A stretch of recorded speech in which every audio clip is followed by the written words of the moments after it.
بسم الله الرحمن الرحيم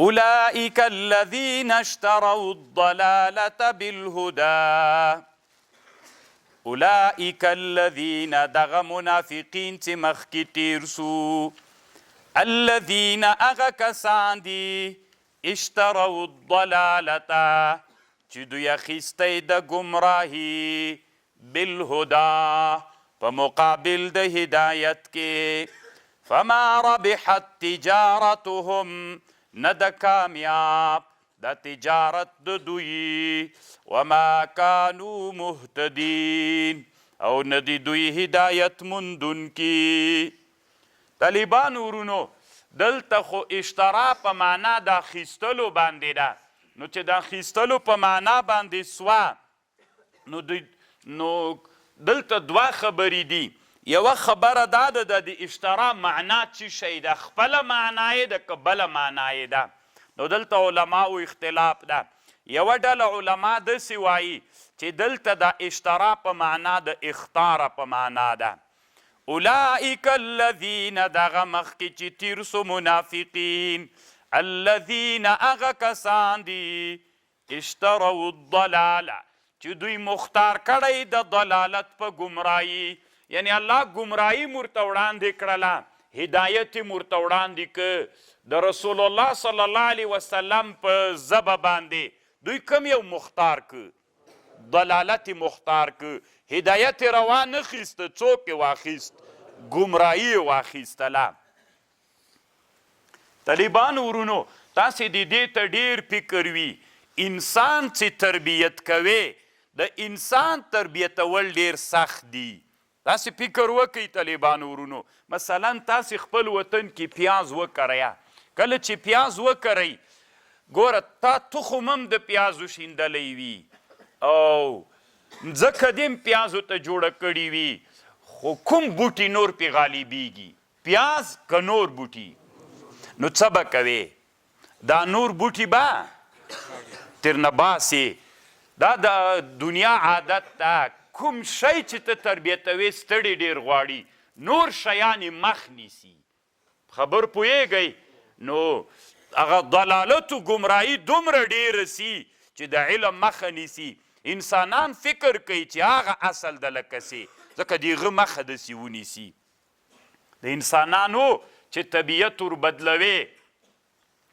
علما لیکي طالبانو کتابونو کې وایي د هغه څه ده د انسان باید په خپل طبع باندې انسان چې الله کوم ښه طبیعت ورکړی ده او یو بل شی د دغه بد طبیعت ده کله چې د انسانو دغه د طبیعت مخالفت راغی نو انسان باید خپل طبیعت په مخ بوزي د بل طبیعت لاندې نسی او هغه د انسان هغه فطري طبیعت لکه مثلا علما وایي هغه څه ده د په شکه یو ورځ اوبو ته غورځېدلې وله یو حکیم راغی نو د حکیم دا پیشکه راپورته کوله له اوبو نه دا پیشکه یې له اوبو نه راپورته کوله نو پیشکې شوګارې ور واچولې نو دی زوبل که رادې خواته سو په زوره یې چیغه کړله اوس تاسې نه زه پوښتنه کوم طالبانو پیشکه چې اوبو کې مړه وای ښه وه که راویستلی وای د انسان طبیعت دغه فطري و اسلامي و انسانیت تقاضات شی ده راویستل بیا طالبانو زوبلیم که خدای بیا ورنږدې سو بیا چې لاس ور واچو بیا شکې شوګارې ور واچولې ده بیا وغورځوله بیا طالبانو را دې خواته سو نو هلته یو سړی ولاړ ده د حکیم ته یې غږ راوکړه وی ای سړیه څه کوې چې شوګارې کوي دی مې راباسه نو چې زوبلهیي دی مې راباسه ته ښه ورسره کوې دا بد در سره کوي نو هېڅ غږ یې ورته ونه که د حکیم درېیم وارې لاس پیشکې ته ور واچو بیا هم شوګارې کړله خو پیشو یې راوویستله له اوبو نه ولاړله نو حکیم مخ ور واړه هغه سړي ته ورته ویلې یو دما طبیعت ته د انسانیت تقاضات شی ده راویستل د یو دما طبیعت ته چې انساني طبیعت ده یو حیواني طبیعت ده د پیشکې د پیشکې ته چې لاس وروړې د هغې طبیعت شی ده شوګاري کول د هغې طبیعت شوګاري کول دي دما طبیعت راویستل دي طالبانو دا انسانیت سو نو ته ماته ووایه چې که ما نه وی راویستلې نو دما او د ده د طبیعت به هغه راغلی وی خلاف د چا طبیعت به مغلوب سوی و د انسانیت د چا طبیعت به غالب سوی و د پیشکې نو فکر کوئ چې د انسانیت طبیعت مو غالبوي په چا باندې حیواني طبیعت باندې نو طالبان ورونو کله چې د دوه طبیعتونو مقابله راغله د پیشکې طبیعت دغه طبیعت تا د شوګاري وراچوي او د تا طبیعت د انسانیت دا و چې راوی باسه بیا څنګه دې کړی وای راویستلی دی وای چې تقاضا یې همدا وه نو یوه معنا دا سو د اشترا د اختاره په معنا دا هدایت سو دا دلالت سو دوی څوک مختار که دلالت د یوه معنا ده یا دلته طالبانو ورونو دا اشترا په معنا د اخیستلو نو خدا معنا لري یو بل دوی سره هدایت وي بیا د منافقینو به هدایت ورکړی خو بیع خدای ته وایي یو شی ورکه په مقابل کې بل واخله دې ته موږ بیع او شرا وایو که نه نو اوس باید داسې سوي وای چې د منافقین یو وارې په هدایت وای نو دوی به هدایت ورکړی و د هغې خوا نه به یې څوک اخیستی و ضلالت به یې اخیستی و نو کله دوی سره کله هدایت و نو یو جواب روح المانی داسې کړی ده چې دلته مراد له هدایت نه څه ده اشتروا الضلالة بالهدا ثمن څوک ولې هدایت نو دوی هدایت درلود هغه جبلی هدایت درلوده یعنی طالبانو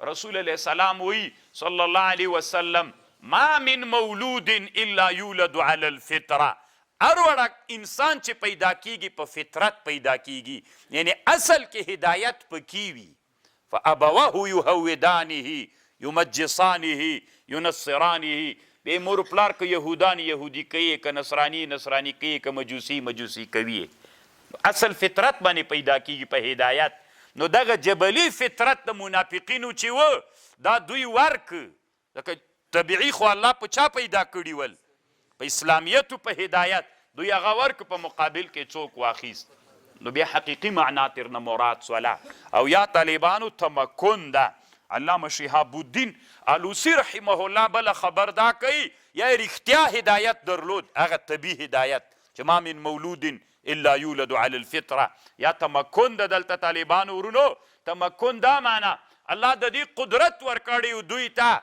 چې هدایت حاصل کوي او دا هدایت باندې قدرت ورکړی وي لکه تمکن قدرت چې حاصل کړی وي نو دا تمکن نازل کو په منزله د دې باندې چې گویا کې دوی په چا دي په هدایت دي نو دا تمکن نازل سو په منزله د دې باندې چې دوی علی الهدا باندې دي نو دا یې ورک په مقابل کې څوک واخیست دې طالبانو هم د ضلالت د شرا او د اشترا معنا صحیح راغله الله دې وکړي چې په خبر پوه سوي یی فما ربحت تجارتهم نه د کامیاب تجارت د دوی وما كانوا مهتدین نه دی هدایت دوی هدایت مندونکي دلته طالبانو علماو بعضې نورې خبرې هم کړي دي روح المانی رحمه الله یوه بله خبر دا کوي وی دلته مراد له هدایت نه هغه یهودانو منافقینو ته مخکې چې د نبی علیه السلام په نورو کتابونو کې د نبی علیه السلام د راتګ خبرې وي چې نبی علیه السلام سره وعده دوی سره وعده سوي وه چې بل نبي به راځي په تورات کې نو گویا کې دوی ورته مطمئن ول دوی اراده درلودله چې په هغه نبي باندې ایمان راوړي یو قسم په هدایت باندې ول خو کله چې هغه نبي راغی دوی ویله دا به هم له بني اسرائیلو نه چې عربو نه راغی نو دوی ویلې چې دا خو موږ نه منو نو هغه ابتدایي هدایت چې و صرف په دغه خاص باب کې چې د نبي صلی الله علیه وسلم د راتګ وعده مخکې سوی وه فما ربحت تجارتهم وما كانوا مهتدين مثلهم دی دوی مثال د سدا کمثل الذي استوقد نارا لکه مثال دغه کسانو چې اور بل کی فلما اضاءت ما حوله کله چې رڼا کی دا اور چار پیر دی دوی ذهب الله بنورهم پریږدي دوی بوزي الله له دوی نه هغه نور دی دوی وترکهم فی ظلمات لا یبصرون ته په تیاره وي ګوره ته په تیاره وي او ته هلته اور بل کې په دې اور باندې لاره پیدا کوي او هدف ته ځان رسوي یو دم چې دا اور ګل سي داسې تیاره سي ګوره که نه اور د سړي یو خو بېلغه تیاره وي او اور د چا سترګې ویسي داسې تیاره جوړه سي چې هېڅ نه لیدل کیږي نو چې هېڅ نه لیدل کیږي په تیاروکیو کې پاتې سي هېڅ شی نه ویني نو دغه منافقین هم داسې دي دوی خو یو څه هدایت درلود که نه یا هغه فطري هدایت یا تمکن د هدایت یا دغه هدایت چې د نبی صلی الله علیه وسلم د راتګ په اړه یې درلوده د غومره لږ هدایت هم چې دوی درلوده دا هدایت یې څنګه کړ دا هدایت طالبانو په دې هدایت باندې په دغه علم باندې دوی ته رڼا حاصله وله لیدل یې کولی سو کله چې دا هدایت دوی له ځانه ورکړو هغوی ته ضلالت یې پرې واخیست ضلالت خو ګمراهي ده په تیارکیو کې پاتې سول نو داسې په تیارکیو کې پاتې سول چې لیدل نسي کولی علم رڼا د طالبانو علم سړی هدف ته رسوي علم په دې محسوس دنیا په مثال کې داسې مثال لري لکه تیاره کې اور بجلی او برق دا رڼا د علم داسې رڼا د سړی حقایق اشیا ویني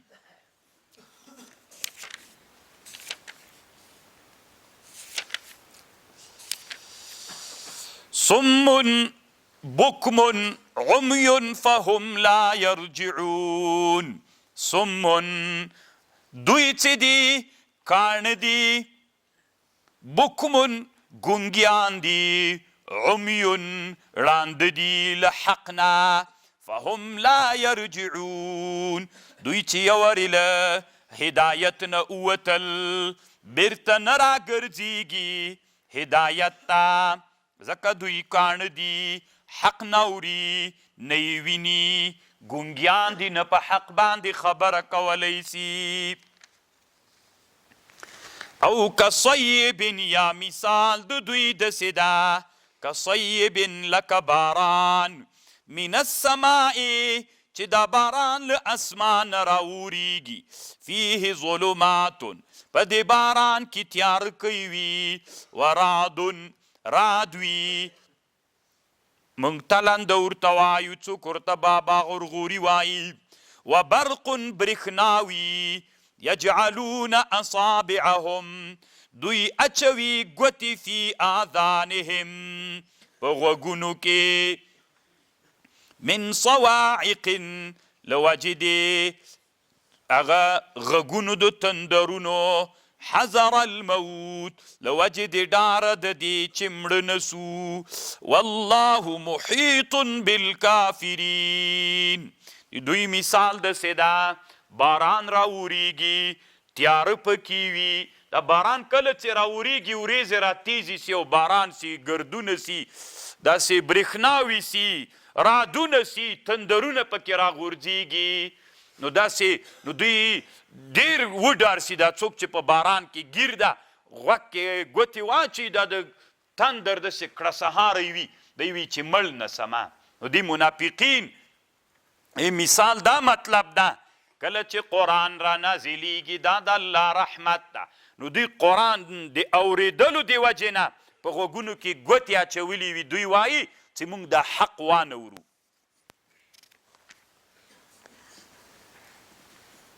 طالبانو ورونو علامه شهاب الدین آلوسی رحمه الله دلته یوه خبر کړې ده باران طالبانو هغه شینکي اسمان نه راوریږي که دغه وریځو نه راوریږي که نه نو دلته بعضې علما وایي چې باران چې ده هغه د کوچي خبره له شینکي اسمان نه راوریږي نو وی له همدغه آیات نه استدلال کوي چې او کصیب لکه باران من السماء له اسمان نه طالبانو دا چتم اسمان ده کل ما علاک ایته اسمان وی.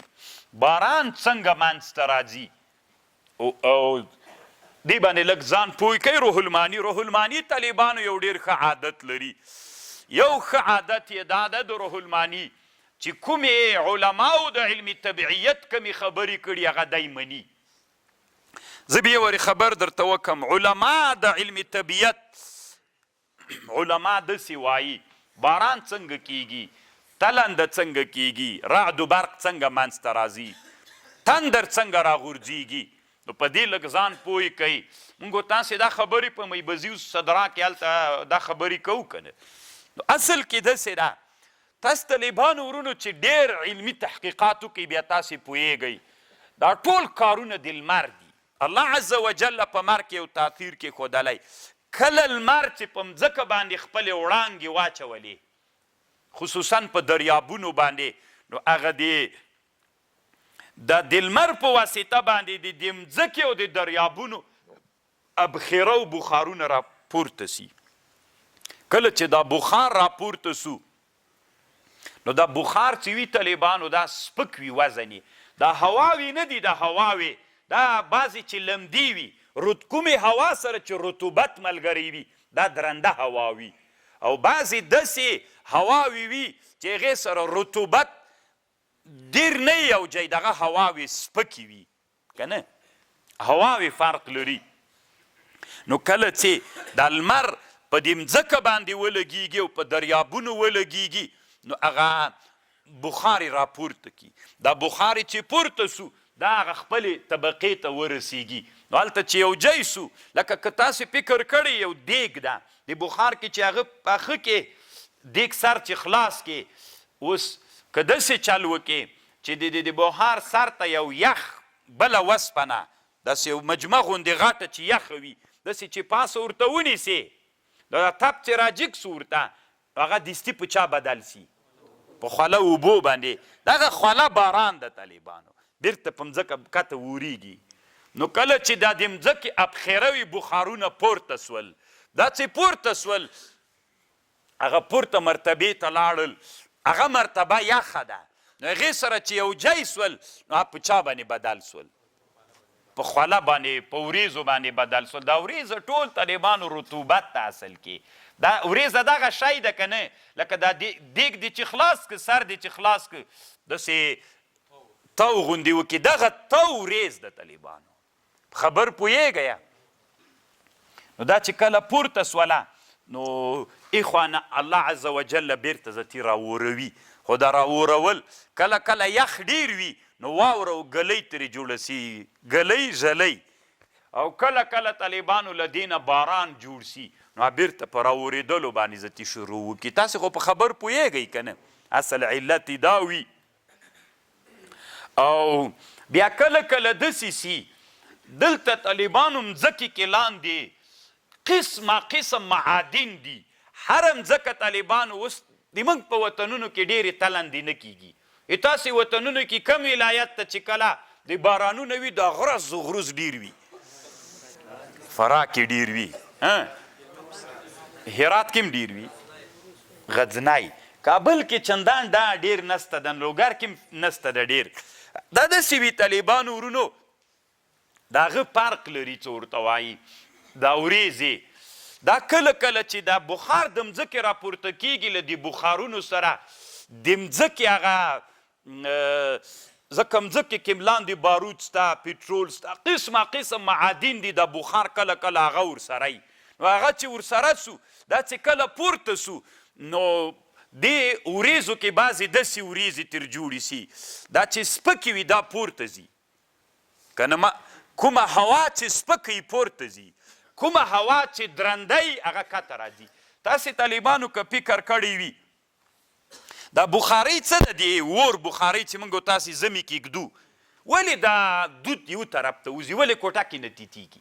دا اصل علت دا ده طالبانو ورونو د بخارۍ منځ له هوا نه ډک ده که نه چې له هوا نه ډک سو نو دغه هوا چې په بخارۍ کې ده دا وسوځېدله رطوبت یې د اور وسوځاو چې ویې سوځاو نو هغه په ګړندي حرکت باندې وځي له چا نه له د بخارۍ نه وځي نو هغه په چا باندې وځي په هغه تونل نل باندې وځي. نو چې نل باندې ووتله دلته کوټه کې نوره رطوبتي هوا ده، هغه بخاري ځان ته کشکاږي.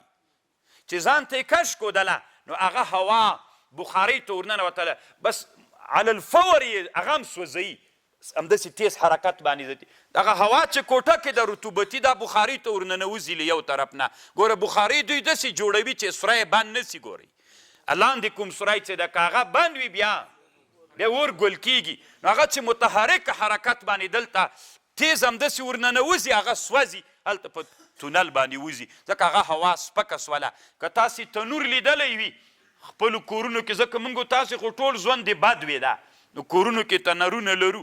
تنور چې جوړ کې دا تنور ته یو سری خپله پښتو کې مورۍ ورته وایو، داسې خپله اصطلاحات دي طالبانو.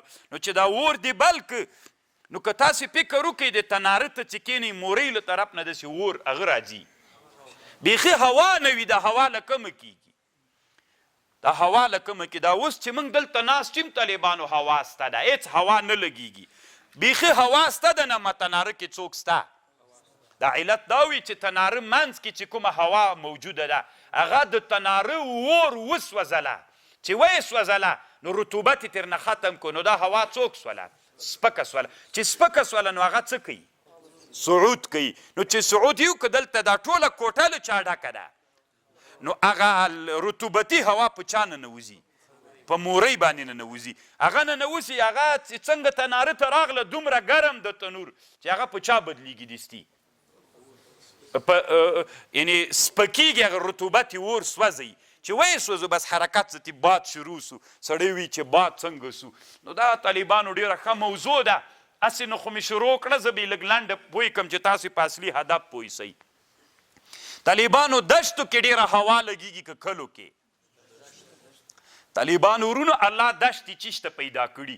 دشتې الله د دې دپاره پیدا کړي، علما وایي چې دا هغه لمر څه د طالبانو دا لمر څو ورځې هوا ګورو رطوبتي وه، که دا همداسې وا ټول انسانان مریضانېدل رطوبتي هوا نه. لمر راوخېد، دا کومه هوا چې څومره ځای رطوبتي سوې وله دا ټوله هوا نن لمر هغه رطوبت تر نه سوځي، جراثیم ټول تر سوځي ختم شي، بې طالبانو صافه هوا پاتې سي.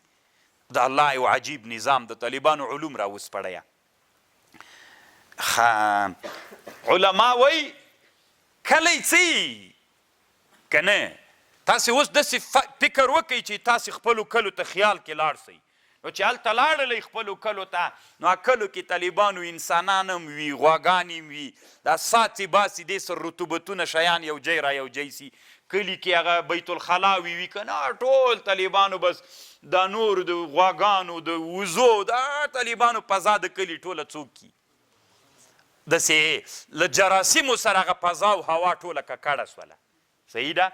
نو کله چې ککړه سوله او د کلي هوا ډېره څو کم وي رطوبتي، که لمر پې ولګېږي دغه لمر ډېر تاثیر نه پې کوي، ځکه ونې پکې اوبه پکې نه، د هوا رطوبتي ډېره وي. هلته نږدې د کلي سره څوک وي؟ دشته وي. نو په دشته باندې چې کله لمر ولګېده، نو چې لمر پې باندې ولګېده دا د زر یې په دشته تاثیر وکړ، ځکه یې زر تاثیر پې باندې وکړه چې دلته رطوبت کم ده، لمر داسې ډایرک ولګېږي، نو هغه د دشتې هوا د لمر شعاوې وسوځي، چې رطوبت یې ترنه وسوځه نو دا هوا چېرته ځي؟ صعود کوي، لوړه ځي. نو چې لوړه لاړله نو دا ځای چې خالص و درنده هوا طالبانو د کلي په سر همداسې کوټه کوټه ولاړه ده، بس هغه طالبانو دې خواته رامنډه کي. چا خواته؟ د دشتې خواته راسي. چې دا هوا د دشتې خواته راغلله، هغه هلته همدغه هوا همداسې په جګېدو ده، ځکه دا لمر سوځي د دشتې هوا، دا پورته جګېږي، د کلي هوا دلته راځي ځکه درنده ده، هلته یې مر سوځي، بېلته یې فلټر کوي طالبانو، بیرته یې کلي ته ورولي. الله عزوجل دی عجیب نظام ته ګوري. لالوګانو ټول وخت مو په میبزي تیر کوي چې مو هم تېر زده نه کړل. دې باندې پوه سئ چې د الله عزوجل دشت دی. تاسې فکر وکئ طالبانو، دا باد په فرا کې چې دا باد لګېږي له ماسپښین نه وروسته باد وي که مخکې وي؟ وروسته باد لګېږي، ځکه لمر ایله هغه تیږې او ډبرې څوک کي؟ ګرمې کي. چې کله یې ګرمې کړلې نو بس هغه هوا ځتي وسوځېږي، رطوبت یې د هلمندو د فراو د فاریاب دشتو کې څه وخت باد را شروع سي؟ پس له ماسپښین نه درتې بادونه شروع سي سیلیګانې لګېږي. علت دا وي طالبانو ورونو چې هغه مځکه لمر ګرمې کړي، چې کله یې ګرمې کړلې نو دا پورته کېږي، هغه هواوې حرکت را شروع کړي، ستې بادونه لګېږي او را لګېږي. دا الله عجیب نظام ده. فکر ونه کوي چې دا دنیا دومره غیر منظمه روانه ده لکه ته غوندې. ته غیر منظم روانې، علم دې نه ده زده کړی. اوس خو په خبر پوه شولی که نه؟ څوک پورته لاړه؟ دا هوا پورته لاړله، نو دغه بخار د مځکې دا راووت، لمر راوویسته. تاسو طالبانو چې په دې باندې بحث وکړئ، لمر کې بیخي ډېر کارونه دي. بیا چېرته بیا یې وري ووایو.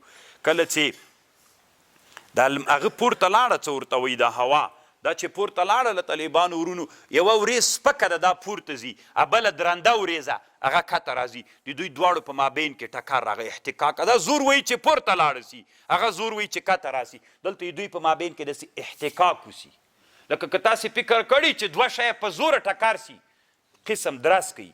بیا دغه سره چې څوک موجود وي، له دې بخار سره د مځکې هغه معادن هغه موجود وي، څه ورته وایي، د مځکې اجزا ورسره موجود وي، نو هغه طالبانو چې دوی په زور، هغه زور وي خواته لاړ سي، دا زور وي دې خواته لاړ سي، د دوی په مابین کې طالبانو یو احتکاک و ټکر راسي. نو دغه ټکر طالبانو یې دې سبب سي یوه چاودنه منځته راسي دوی په مابین کې. لکه خامخا یا به دا پورته خیزي، یا که دا پورته لاړ هغه کې هغه وکړي، چاودنه وکړي، هغې کې ځان ته لار هغه کې هغه پورته وخیزېږي، یا هغه پې باندې رازور سي، په دې کې چاودنه وکړي، دې کې منځ کې انفجار وکړي، هغه پکې راننوځي. نو دا طالبانو سپینه رڼا وکړي، دا سپینه رڼا طالبانو هغه ابخیره وي وچوده، هغه د ابخیره و هغه کوم کیمیاوي مواد چې ورسره ګډ دي هغې کې هغه منځته راغی. او څوک دا رڼا چې دا اصل کې دغه شی ده، دا درزې وروسته راځي، ځکه دا خو عادت ته چاودنه هغلته اوسي، دلته وروسته درز راځي، تاسې به دا لیدلي وي. او بیا طالبانو کله کله داسې چلوي، دا خو یو خو هغه برق سو، یو رعد سو، دا درز رعد ده، دا برق برېښنا ده. او له هغې نه وروسته طالبانو ورونو کله کله بیا داسې کېږي، تندر یو چېرته وغورځېږي. دغه کیمیاوي مواد طالبانو که دا لږ ډېر وي، دا بیا په اور باندې بدل سي، هغه اور طالبانو یو جي کې ولویږي، ډېر خطرناک اور، یا چې کوم جي کې ولګېږي هغه سوځي، که انسان باندې ولګېږي ټوټه کوي، پرې کوي، خطرناک اور. اصل کې د علت د باران و هغه دغه شی ده. دا علما د علم حکمت او علما د علم ساینس په نننۍ اصطلاح باندې، یا علما د علم طبیعت دا خبره کوي. خو روح المانی وایي زه دې شیانو ته ډېر کمال احترام لرمه، دا له قرآن او له حدیث سره خلاف نه ده. کوم علوم الطبیعیه چې د قرآن او د حدیث سره وران، او دا طالبانو تاسې عقلا ومنل که مو نه منل، ولې بعد رامنځته کېږي، ولې ټول بس طالبانو کار جوړ شو. الله مو په خبر باندې پوه کړي.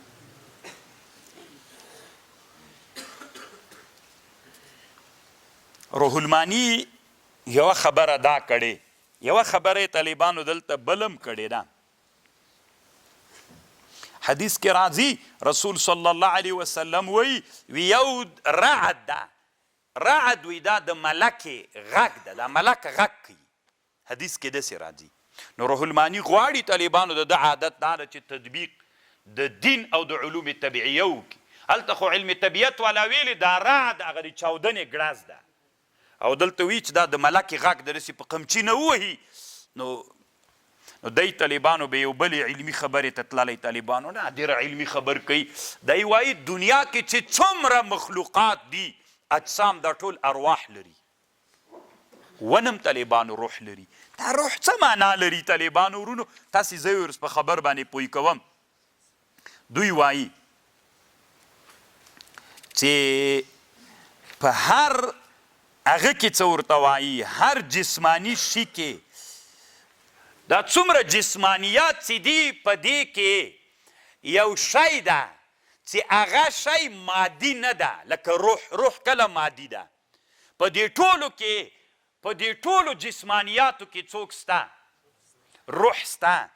داسې روح سته چې دا روح په واسطه باندې دا جسمانیات نموم کوي، غټوالی هم کیږي، او د دې روح په واسطه باندې غذا هم خوري، او د دې په واسطه باندې د جسمانی څوک هم کیږي، حفاظت هم کیږي. څومره لویه عجیبه ده. مثلا ته یو بوټی راواخله، دا بوټی څه ده؟ دا یو جسمانی ده، ونه ده، یو جسمانی ده، جسم ده که نه؟ په دې کې روح موجود ده. د دغه روح په واجه باندې دا ونه غذا خوري. که چیرته دا روح په ونه کې څوک سي مړ سي، بیا دا ونه غذا نه خوري، بیا دا نمو غټوالی نه کوي، دا بیا طالبانو وچیږي. په دې ونه کې هم روح سته. داسې یو نورانیت سته پکې چې هغه ماده نه ده. څوک پخوانیو د اسلام نه مخکې بعضې علماو رب تعبیر تیر کړی ده، چا د روح تعبیر تیر کړی ده، چا د دې تعبیر کړی چې دا د ونې دپاره حافظ و نګهبان ده. دا ونه چې له اپتونو، ونه له وچوالي نه، د دې شیانو نه ساتي. په ونه کې روح موجود ده. په ونه کې څوک موجود ده؟ په ټولو جسمانیاتو کې روح موجود ده. دغه روح ونې ته څوک هم ورکوي؟ نمو. که ونې کې روح نه وي، وچه سي، نمو نه کوي. دغه ونه غذا خوري. ونې غذاوي خوري چې تاسې بیالوژي حیواني وګورئ. ونې غذاوي خوري. بله ورځ مې د خرما د ونې خبر څه درته وکړله؟ د مځکې هغه راغلی تر دې چې هغه ته یې هغه مواد فلتر سي که نه، همداسې میوې ته، نو هغه غذا خوري ټولې. نو چې غذا یې وخوړله او د دې په واسطه باندې ژوند کوي، دا نه تنها په انسان کې، موږ تاسې کې یو شی ده روح، د هغې په واسطه نمو کوو. که روح له موږ نه لاړو بیا مړی نمو کوي؟ نه. او بیا غذا خوري؟ نه. او د بدن حفاظت کوي؟ بیا ګورئ، دا روح چې انسان کې موجود د بدن حفاظت کوي، نه خرابیږي. چې له بدن نه ووته بدن هم خرابیږي، نمو هم نه کوي. ونه هم همداسې ده چې ونه نه روح ووته، د ونې بیا ونه ډډ یې که فکر وکړئ زتې ریزېږي غوندې، نمو نه کوي، غذا نه خوري. روح چې پکې وي. علامه شهاب الدین آلوسی رحمه الله وی تنها په چا کې روح نه ده؟ په نباتاتو کې، په انسانانو کې، په احجارو، په ډبرو کې. زه طالبانو خپل د ژوند خبر درته کوم. طالبانو الحمدلله د الله نه ډېر شکر ادا کوم. طالبانو ورونو، زه چې ډېر کشر وم چې لا پنج کتاب مې ویلې، الله په ذهن کې یو فکرې راچولې وه، دا ډبرې نه وي، وړې وړې شګې. ما به داسې فکر کو چې دا نمو غټوالی کوي. یعنې ډېر کشر وم، خدا مې الهي په دا فکر کې یوه خبر وله چې دا ژوند لري او دا نمو غټوالی کوي. کیدی سي یوه تیږه په یوه زمانه کې یو قسم په بله زمانه کې بیا. نو طالبانو دې خبرې ته تاسې غوږ ونیسئ. د ما د وړکیتوب الهامي خبره طالبانو نن په علمي میدان کې راوځلېدله. خبر خو پوهیږئ طالبانو ورونو. امام علامه شهاب الدین آلوسی وایي ټولو جسمانیاتو کې څوک سته چې د هغې په واسطه باندې نمو کوي. خو چونکې دا نمو نه ده طالبانو، دا نمو د ټولو جسمانیاتو فرق کوي. بعضې دومره زمانه کې نمو کوي چې بیخي میلیونونه کاله نیسي، خو نمو کوي. اسانه نه محسوسیږي. بعضې ډېر په اسانه باندې نمو کوي. خو لنډې دا څوک سته پکې؟ روح سته پکې. نو چې روح سته پکې، روح المانی دا خبر طالبانو له اسلام نه مخکې علماو نه نقل کړي، له اسلام نه وروسته کړي، له حکماو نه یې کړي، او د علماو د علم تصوف نه یې کړي. د ډېرو علماو، پخواني علما د علم تصوف چې ول طالبانو هغه ټول ساینسدانان ول. د ما خپله فکرې هم د روح المانی چې څوک وګوري بیا ورته معلومات کېږي. اوسني صوفیان خو طالبانو بس اله وګډېږه. پخواني صوفیان چې ول طالبانو ساینسدانان هم ول. د امام قنوي په نامه یو مفسر ده، هغې په سورت فاتحې کې دا خبر کړي، روح المانی د هغې نه نقل کوي. لنډې دا چې الله دې وکړي تاسې په خبر پوه سوي. روح المانی وایي ته مې په یوه ښه خبر پوه کړلې طالب جانه. کومه خبر یادوې؟ اوس زه تا ته وایم دا ملکه څه ده؟ وایي دا وریځ. دا وریځ هلته نبي علیه السلام خو داسې ویلې چې یعنی یا روح یا رب یو قسم مربي لري. خو چونکې د دې روح المانی په دا تعبیر لږ ځان پوه کوي طالبانو. هر جسمانی روح لري، مربي لري، تربیت کوونکی داسې تربیت کوونکی لري چې هغه ته موږ څوک وایو، یعنې مادي نه ده، غیر مادي ده. ته که روح ورته وایې، که رب ورته وایې، مربي ورته وایې، چې ورته وایې. بعضې علماو ملک ورته ویلی ده، اتانی ملک الجبال اتانی ملک البحار. نبی علیه السلام وی کله وی ماته د بحر ملک راغی، کله راته وی ماته د غرونو هغه راغی. نبی علیه السلام چې هغه ته تللی و بنو ثقیف ته طایف ته وی ماته د غرونو څوک راغله، ملک راغله. روح المانی وی د دې مطلب دا ده چې روح یې راته راغی، یا یې روح راته راغی، یا طالبانو یا هغه مدبر راغی راته. نو دلته اوس روح المانی وی چې دا حدیث کې راځي چې رسول صلی الله علیه وسلم وی چې دغه اواز دغه هغه چې ده دا اواز دا د ملک غږ ده. نو دی وایي اصل کې دا وریځې کې وریځ چون جسمانی ده، دا یې څوک ده؟ دا چې رسول الله وی ملک ده، دا ملک طالبانو دا هغه مربي ده، دا هغه روح ده، اصل داسې تعبیر. نو دی وایي طالب جانا فظهرت كما ترى وحيث فتحنا لك هذا الباب قدرت على تأويل كثير مما ورد من هذا القبيل. کوم احادیث چې دغسې باب کې راغلي دي چې حکما یوه خبر کوي او اسلام بله خبر کوي، نو تطبیق یې وکړه، ورانه وایې مه، ځکه حکما هم علما تیر سوي، خبر یې د نفس الامر سره برابرې دي، مه یې ورانه وه. نو چې وران یې نه کې دغسې خبر چې ما تا ته دا باب خلاص که په دې باب خبره بیا وکړه، دا خبره ورته جواب که. لکه وروسته روح المانی طالبانو یوه بله خبر که یاره ورځ لمر الله ته سجده کوي، لمر بیخي غورځېږي نه طالبانو، کله لمر غورځي؟ دا اوس په دنیا کې کوم هیوادونه چې قطب شمال ته قطبینو ته نږدې دي 6 میاشتې هلته طالبانو ورځ ده، لمر چېرته غورځي؟ همدغه د موږ ځکه کې څوک چې خط استوا نه نږدې قطب شمال قطب جنوب ته پراته دي 6 میاشتې طالبانو د هغوی ورځ ده، 6 ورځې شپه ده. نو دا بیا څنګه کوي؟ نو خو دې نه معلومه سوه چې لمر غورځي نه. هغه حدیث څنګه کوي؟ روح المانی بیا وروسته جواب کوي، بیا درته وایم. روح المانی رحمه الله دغسې باب کې ډېر ښه غږېږي. صرف طالبانو یو خبره ده چې د ما او د ده نه ده جوړه سره، تیاره یې نه ده منلې په خپل عصر کې. د روح المانی چې ژوندی ده تیاره لا دنیا کې جوړه نه ده، نوې په جوړښت لګیا ده، پروازونه یې کېږي، غورځېږي، بیا یې پرواز وشي، بیا وغورځي. دا چې وغورځېږي دی ډېر ورته خوشحاله دی، وي دا ټول دروغ دي. نو صرف دغه یوه خبره ده چې کاش کې هغه زمانه کې منلې وای. دی وي دا نسي کېدلی چې تیاره دې والوځي، دا څنګه کېدلی سي؟ دا نو طالبانو هر وخت کې روح المانی غوندې سړی هم طالبانو نن عصر کې خو داسې علما دا نشي کېدلی. څنګه نسي کېدلی؟ ډېر شیان دا دنیا طالبانو د ډېرو عجایبو نه ډکه ده. یکاد البرق قریبه د برق یخطف ابصارهم، چې وتښتوي سترګې د دوی، کلما اضاء لهم مشوا فی، کله چې رڼا وکړي دوی ته دا اور تیاره کې چې راګیر یې چې دا رڼا درته وسي که نه تک پکې وکړې، تپ په تیاره وي، وریځ وي، تندر وي. کله چې دا د برېښنا رڼا سي سړی لاره وویني لږ مزل پکې وکړي، بیرته چې ورکه سي تپ په تیاره سي بیا ودرېږي. نو دا هدایت ګمراهي هم همداسې ده. هدایت چې ولرې مزل به کوې، چې هدایت ونه لرې وبه درېږي. واذا اظلم علیهم قاموا، کله چې تیاره سي په دوی ودرېږي.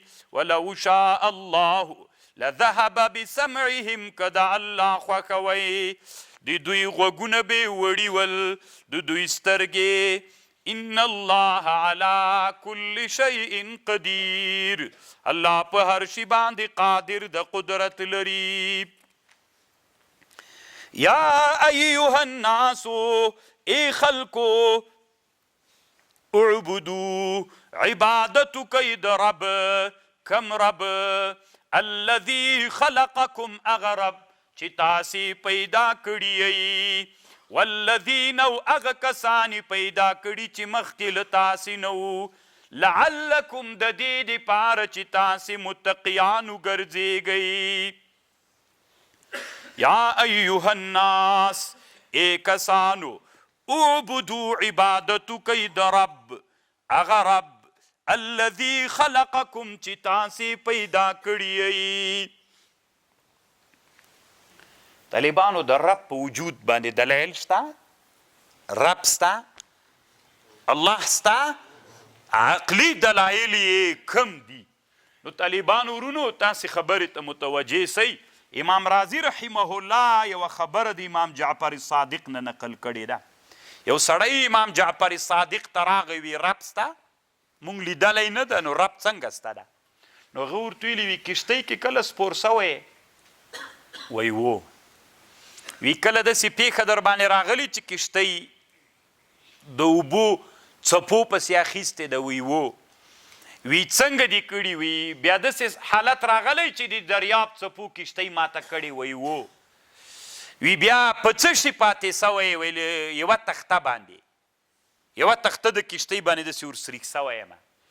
وی کله چې د دریاب څپو له چا نه م وغورځولې، تختې نه بله جپه راغله، تخته او تی سره بیل کړلی، ته تنها په دریاب کې پاتې سولې. پس له دې نه د ژوند امید و. ولې چپ سوی طالبان؟ ولې نه؟ تاسو څه ساده خلک یې؟ د ژوند امید بیا سته دلته حالت کې؟ ولې نسته ده؟ سړی خو امید لري چې بیا دې څوک پاتې سم، یو څوک مې دې څوک پاتې کی. دغه امید الله ده. همدا امید څوک ده؟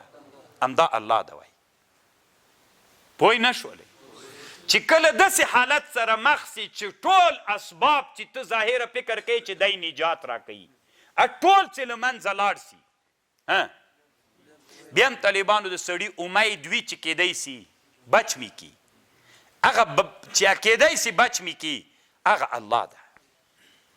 خبر پوه شو؟ تو د الله د وجود دپاره ډېر دلایل شته طالبانو ورونو. یو له دلایلو د الله د وجود نه دا ده، تاسو فکر وکئ. یو سړی د وایي زه الله نه منم، موټر کې کېنوه، نو افغانستان کې داسې ښه ګړنګ چې چېرته وي که نه بد، نو چې دلته یې کېنوي یو دم د موټر داسې راتاو کوي، د خولې نه یو نوم غږ وځي. نو تا خو الله نه منې، مخکې دې راته ویلي زه الله نه منم. الله ولې د غیر اختیاري له الله له خولې ووته؟ دا الله د طالبانو. خبر پوهېږئ؟ چا ویلي چې نه یې منم الله نشته، وی راځه انځره به وکړو جلبات ته به لاړ سو چې دا ډیروري کوه، یو دم داسې خطرناکه یې که، خولې نه یو غږ وځي. ولې بابا نارینه وهي، ښځې، ټرمپ، اوباما، ولې د الله غږ کوي؟ له دې نه معلومه سوله چې څوک سته، الله سته رب العالمین ده. تاسې په خبر پوه شولئ؟ امام ابو حنیفه رحمه الله ته وی هغه راغلل، د زنادقه راغلل، دهریان ول. امام ابو حنیفه رحمه الله شهید کو. وی ده ورته ویلي لږ صبر خو وکئ. وی ورته ویلي وی یوه خبر درته کوم، وی نن مې یوه نادره ولیدلې. وی څه نادره دې ولیدله؟ وی دریاب څنډې ته کښتۍ راغله، خپله را روانه سوله، ودرېدله. وی چې ودرېدله نو هلته بوجیګانې پرتې ولې، غټې غټې بوجۍ ولې، د بوجۍ خیزونه ورچول، هغه ډکه سوله. چې کښتۍ کې هلته پړی ایښی، دا پړی زر زر راتاو سو، داسې لاړو، بیرته داسې لاړو، د غنم یې وتړل او کښتۍ خپله روانه سوله. بیا تلا هلته ساحل ته چې ودرېدله، بل ساحل ته، نو هلته چې ودرېدله پړی خپله تېر خلاصو را خلاصو، بوجۍ خیزونه واچول، کښتۍ روانه سوله. نو د هریان ورته ویلې څه قمقل یې، د اسلامي امت مشر دومره قمقلي لاته؟ وی ولې؟ وی نو کښتۍ خپله، بوجۍ خپلې. وی نسي کېدلی؟ وی نه. وی ښه چې تاسې دا کښتۍ نه منئ چې خپله نسي، دا دومره لویه کښتۍ چې روانه ده چې په میلیونونو میلیاردونو انسانانو مخلوقات پکې دي، نو دا کښتۍ بیا خپله څنګه روانه ده چې څوک ونه لري؟ مربي و تربیتونکی خالق یو څوک ونه لري چې دا روانه کړي، نو دا بیا څنګه کېدلی سي؟ بیا والله اسلام نصیب کړي. خبر پوه شو؟ نو دا دومره منظمه دنیا روانه ده. لمر یعنی په رأی العین کې خو لمر راخیزیږي که نه؟ لمر خو نه راخیزي طالبان، لمر راخیزي که مځکه تاویږي؟ موږ او تاسې به چې واړه و موټر کې به چې کېناستلو که نه، او ونې به چې داسې تېرېدې، هله ونې څه منډې وهي، به ونو منډې وهلې که جای په جای ولاړې وې. په رأی العین کې چا منډې وهلې؟ ونو. نو طالبانو ورونو مر راوخته، په حقیقت کې طالبانو مځکه خپل حرکت کوي. له غرب نه شرق ته روانه ده، موږ ته وایي مر راوخت. المر خو هماغه صحیح د المر دواړه حرکتونه لري، انتقالو محوري، خو هغه دی موږ په دغه هغه باندې تاثیر نه کوي. هغه سبحان الله. طالبانو ورونو دلته خو لیکل نشته که نه؟ پاس خو لیکل نشته ده. زه به طالبانو بله خبر درته وکمه. دا ساعت خو وینئ په دې لیکل سوي که نه 10 فجر چی شي. نو طالبانو یا دلته په دې جومات کې یوه ښه کلمه لیکلې ده په رنګونو رقم ته. تاسې راننوتلې ما ته مو ویلي چې دا خو پرون نه وه که نه، نن څنګه دلته ولیکل سوله؟ نو ما درته ویلي میل دا خو پرون زه دلته ناست وم او باد راغی او باد چې راتله ځان ته دا دروازې خلاصې کړې، کړکۍ هم خلاصې کړې، دروازې م او دلته راننوت دا باد. او د باد ځان سره ګردونه مردونه راوړل، شنه و سره و سپین رنګونه یې راوړل او دلته تاو راتاو سو بیرته ووته. دا لیکل باد وکړل. ما ته څه وایي تاسو طالبانو؟ لیونی. دا څه لیونی د موږ ویلې ترجمه به ترې نه وکړو، دا خو مازغه خراب. ولې نه منئ؟ ځکه لیکل بې له چا نه کیږي، بې له کاتب نه یې منئ. نو چې یو کلمه لیکل بې له کاتبه نه کیږي، دا دومره لویه دنیا، زید، عمر، بکر، خالد، دا هر یو چې دلته ناست یې طالبانو، تاسې ټوله یوه دنیا یئ. خو الله مو وکړه طالبانو راتلونکي کې زه بیا لږ کار در باندې کوم چې طالبانو رښتونې دنیا سئ. تاسې یوه دنیا دلته ناست یئ، تاسې څنګه پیدا کړئ؟ څومره منظم یې پیدا کړئ، څومره عجیب صورت یې درکړ. تنها په سترګو مو چې بحث وکئ حیرانه به سئ طالبانو ورونو، بې له خالقه پیدا کېدی سي نه. یا ایها الناس، ای خلکو، اعبدوا ربکم. کوچی هم طالبانو له دهریانو نه ښه ده. کوچی څه وایي؟ البعرة تدل علی البعیر. کوچان به مخکې زوی مړي څیول طالبانو. تاسې چې د رسول الله غزوات یې وګورئ، کله ابو سفیان چې بدر ته راغی دومره خطرناکه کوچی و. ابو سفیان خو د کافرانو له طرف نه په ټولو جنګونو کې مشر و، بیا وروسته الله ایمان نصیب. بدر کې چینه وله دی چینې ته راغی، دلته 2 نفره ول، بس ابن العمر او عدی ابن بدا، دا 2 صحابه رسول الله د جاسوسۍ دپاره رالیږلي چې د بدر میدان وګوره چې څه حال روان دی. ابو سفیان راغی اوښان یې اوبه کول. دلته یوه ښځه ناسته وه، له هغې نه یې پوښتنه وکړه، یا له سړی یې نه یې پوښتنه وکړې، وی دلته څوک راغلي ول؟ وایي و لږ مخکې 2 نفر راغلي اوښان یې اوبه کړل. وی کوم ځای کې اوښان ولاړ ول؟ هغه ځای کې. ابو سفیان ورغی طالبانو، اوښانو چې پچې کړې دا پچې یې راواخیستله، داسې یې ماته کړله. چې ماته یې کړله نو په دې معلومات ځان ته کوو چې دا اوښ څه شی خوړلی دي. چې وایي که ته طالبانو د یثرب د مدینې د خرما ځڼې پکې ول، ستی پوه سو چې رسول الله سلام کمین راته نیولی ده. نو طالبانو هغه د عیر قمنده له ده سره وه، طالبانو لاره یې بدله کړه. دلته رسول الله کمین ورته نیولی، دوی د هغه لاره بدله کړه، په ساحل باندې مکې مکرمې ته لاړل. البعرو هغه صحابه طالبانو چې په هغه کې شهیدان کړل، خبیب رضی الله عنه، دوی قصه خو مو اورېدلې. طالبانو په پچو باندې پیدا کړل. لکه دوی خو طالبانو طایف ته تللي ول، دې ټولو ځایونو کې خرما سته، د هرې خرما ځان ته زڼي دي فرق. وایي چې وکتله د اوښانو پچې، اتې په دې پچو باندې همداسې هغه کول، کنې اوښان خو هر چېرته پچې کي، خو دا د یثرب د خرما و. البعر تدل علی البعیر والروث علی الحمیر وآثار الاقدام علی المسیر. نو ښه چې یو سړی دلته قدمونو په دې پوهېږي چې سړی دلته تللی ده، دا دومره لوی اسمان و دا دومره مځکه، دا دومره لوی کائنات، دا به په دې دلالت نه کوي چې علی الصانع الحلیم العلیم القدیر، ای به باندې دلالت نه کوي طالبانو. بلکل د الله د خو طالبانو ورونو بیا هم درته وایم د الله د شتون دپاره ډېر دلایل چې دي هغه په علومو کې پراته دي. الله دې تاسې علما وګرځوي. یا ایها الناس، ای خلکو، اعبدوا ربکم الذی خلقکم والذین من قبلکم لعلکم تتقون. طالبانو یا ایها الناس اعبدو. علما د علمي اصول فقه او مسأله ذکر کوي. تاسو طالبانو فکر ته پام کوئ کنه ترجمه مو چې شروع کړي په څومره علومو باندې موږ بحث کوو الحمدلله. داسې ښه وي طالبانو چې موږ علوم را ژوندي کړو. تاسې فکر وکئ کنه کیمیا باندې بحث وکړو، په علم هیئت مو بحث وکړو، په جغرافیه مو بحث وکړو نن بحث کې، او په علم د هغه بل علم د ارواحو باندې مو بحث وکړو طالبانو، دا بل یو سو. اوس طالبانو مسله اصول فقه ته راغله.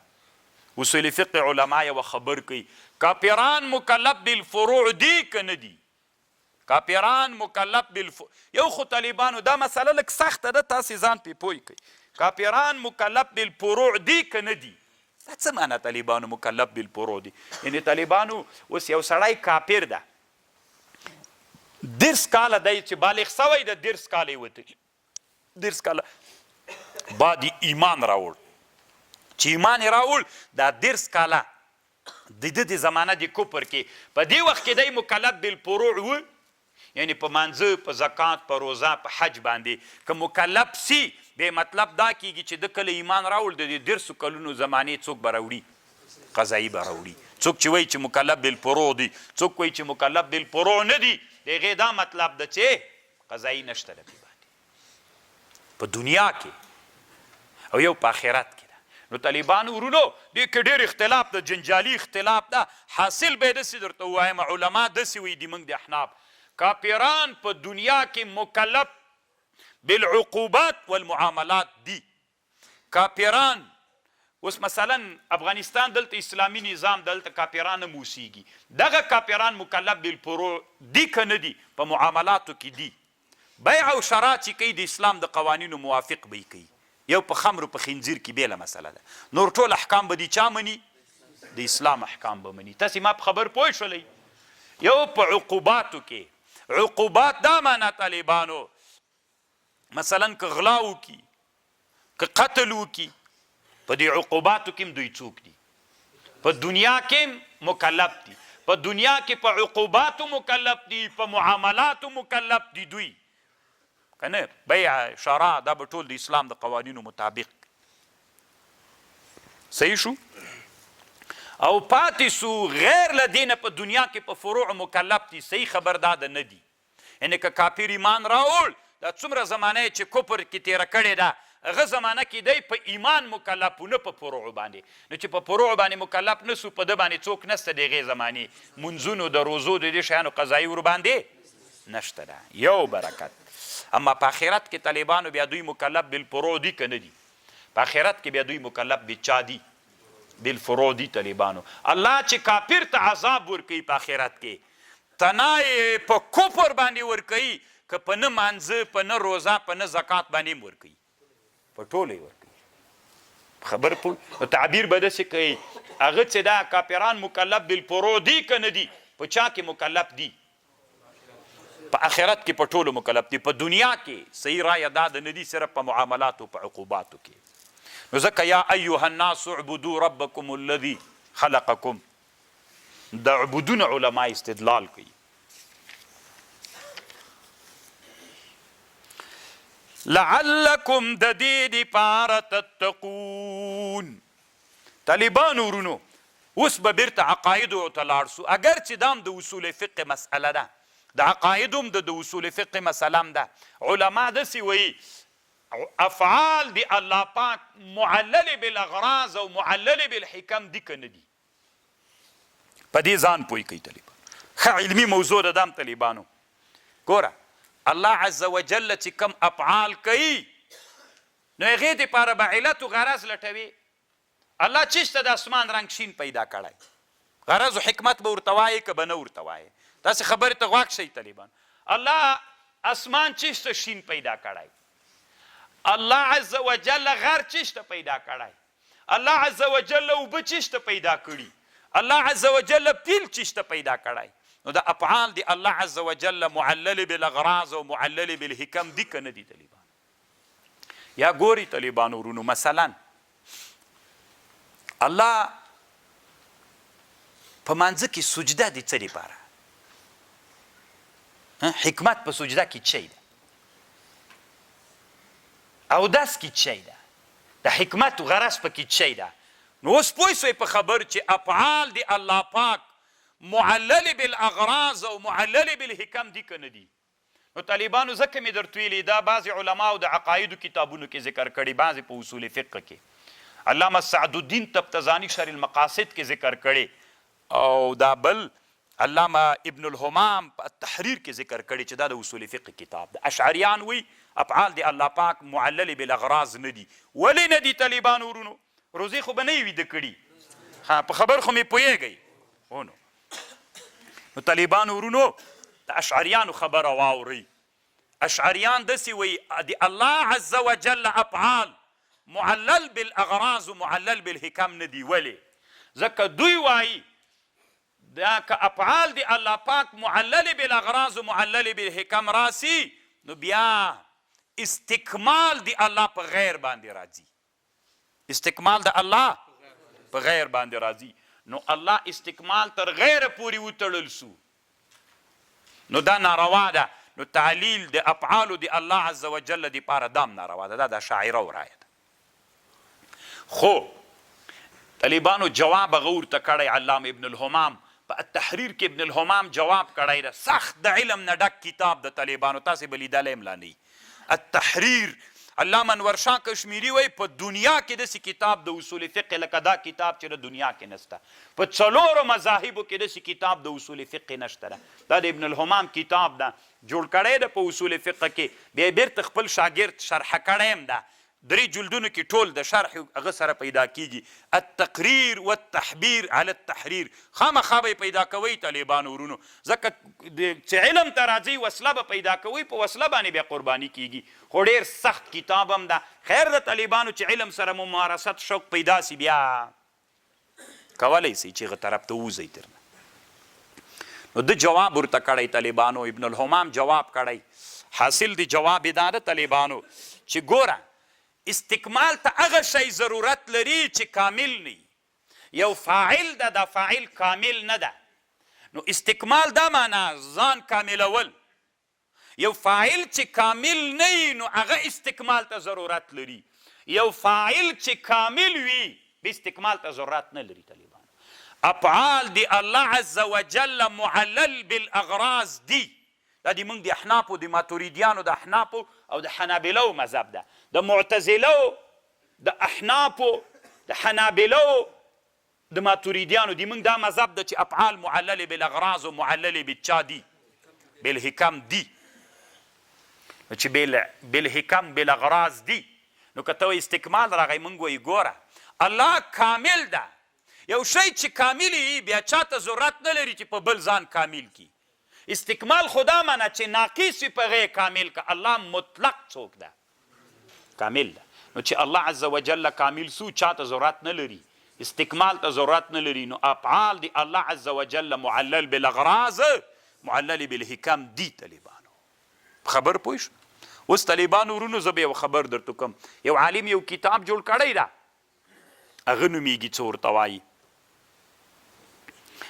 حکمت التشریع و فلسفته لاحمد علیه الجرجاوي طالبانو د دې فقه غرضونه وایي دې کې سجده کې څه هغه د زکات کې څه د په مانځه کې دا ټول حکمتونه وایي طالبانو د اسرارو کتابونه علامه شاه ولی الله صاحب په هغه کې دا په حجت الله بالغه کې وایي چې دا عبادتونه الله عز وجل پرس کړي دي کې څه اسرار دي یعنی څه حکمتونه دي پکې دغه اسرار او حکمتونه همدا شول طالبانو نو ګوره ای خلکو اعبدوا ربکم الذي خلقکم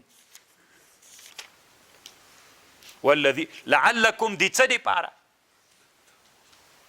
تاسې عبادت وکئ د څه دپاره چې تقوا وکړي خو علت یې ویلې نو افعال دی الله عز وجل معلل بالاغراض و معلل بالحکم سو روح المانی ډېرو ځایونو کې دې مسلې ته اشاره کوي نو طالبانو ورونو حق همدا ده چې افعال دی الله معلل بالاغراض و معلل بالحکم دی الله اسمان ولي شین پیدا کړی غرض به یې وایي ولي الله عز وجل طالبانو دې موږ سترګو ته باڼه ورکړي دي ولي بیا تور باڼه ورکړي دي دا باڼه ولي تور دي د چا چې باڼه سره غوندې وي طالبانو دغه د سترګو نظر ټیټ وي داسې داسې چې ته چې ګوري داسې داسې ورته ګوري ځکه نظر یې هغه ده څه ورته وایي ټیټ ده او دا تور باڼه څیري ته طالبانو دا نظر داسې ډاریک کوي راټولوي چې راټول سو طالبانو مزل ډېر کوي ډېر شی وي نو طالبانو همداسې پسې راځه وهلو مجرن دا یې ولې پیدا کړی اوس علامه امام غزالی رحمه الله کتاب جوړ کړی الحکمت فی مخلوقات الله په مخلوقاتو کې رنګ د اسمان ولې شین ده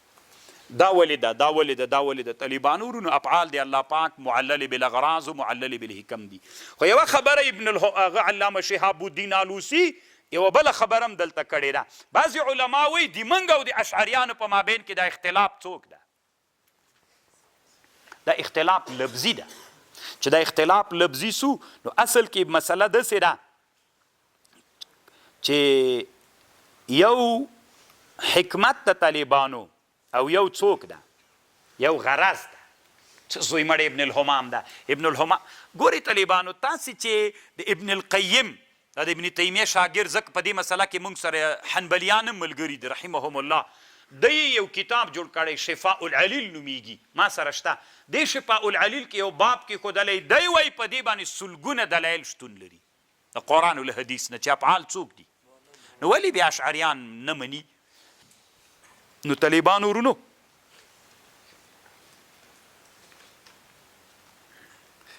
یو ورځ زه کله کله طالبانو ته دا وایم زه طالبانو تبوک ته تللی وم نه خیبر ته د خیبر غزا چې پیښه سوې یو سلفی عالم هغه ملګرو سره غاجي صاحبانو سره بلدو نو بیا چونکې ده ته جویونه ښه معلوم ول بیا دی راسره لاړو نو ما پوښتنه کوله نو دا ملګرو پوښتنه کوله چې دا څه دپاره دا د څه دپاره ده ورته ویلي اسلام کې څه د څه دپاره دا ډېر نسته نو دې مسلې ته اشاره ما ورته ویلي دا د افعال دی الله خو معلل بالاغراض دي نو ورسره لږ ولاړم ده زه پېژندلم نه طالبانو هغه وخت کې ځکه دا لږ مخکې زمانه پېژندلم یې نه مې ابن القیم رحمه الله څومره دلایل راوړي دي په شفاء العلیل کې بیا طالبانو پوه سو چې دا لکه مولا نه د بلا غوندې ده بیا ډېر هغه نه راسره که خو ما نه ملګرو ته ما ورپېژنئ نو طالبانو ورونو دلایل شته خو کومه محاکمه چې شهاب الدین آلوسی دلته کړې دا ډېره خوندوره ده